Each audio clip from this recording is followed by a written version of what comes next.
Welcome to another video of capital budgeting. In this video, we will look at some of the project classifications which can help us in capital budgeting. Now, in order to decide which projects need to be included in the capital budget, a thorough analysis of the project proposal has to be done.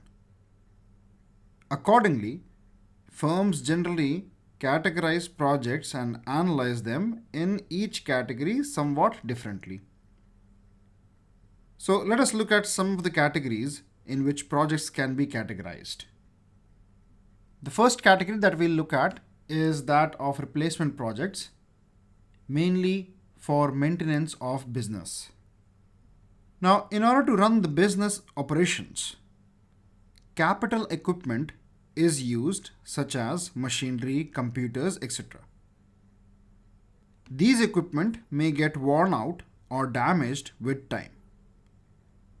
So in such cases, these equipment need to be replaced with newer equipment in order to continue running the business. So such projects can be categorized in this category. These type of decisions to replace for maintenance or running the business are generally made without going through an elaborate decision process, because these are important investments, because the company wants to continue running their business without any disruption.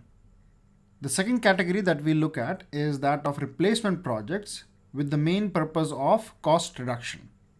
Now, there were days when people used to work on very old computer processors. These computers were so slow that after clicking a button, you had to wait for almost a minute for the computer to take an action. In such cases, replacing the computers with newer and faster computers will help the company reduce cost, because what a person could do in 2 hours will now get done in 1 hour. Therefore, the company may require lesser manpower. This is just one example of replacement projects for serviceable but obsolete equipment.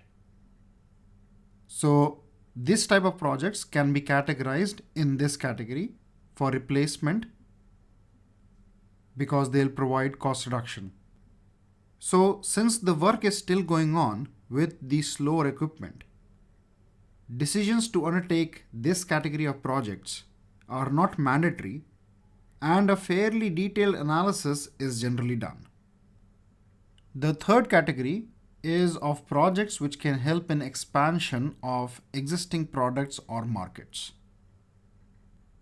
Let's say that there is a company which is into manufacturing of shoes and has 50 retail outlets in the city of Mumbai. Now the company may decide to open up 25 new retail outlets in Mumbai and also increase the output of the shoe production by 50%. Now, for making the right decisions to choose these projects, a good analysis needs to be done. The analysis will mostly be based on the sales forecast for the growth in demand. The fourth category that we look at is of projects required for expansion into new products or new markets. Now, in order to increase the business revenues, companies decide to produce new products or to expand to new geographic areas. These are strategic decisions which require investment of a large sum of money and may have delayed payback. So a detailed analysis is required for these investments, and the final decision is generally made by the top management. The fifth category is that of regulatory or statutory projects. Some projects are necessary to comply with government orders or labor agreements or insurance policy terms, etc. So these projects fall into this category. These projects are not optional and have to be complied by every organization. These projects are also known as mandatory projects.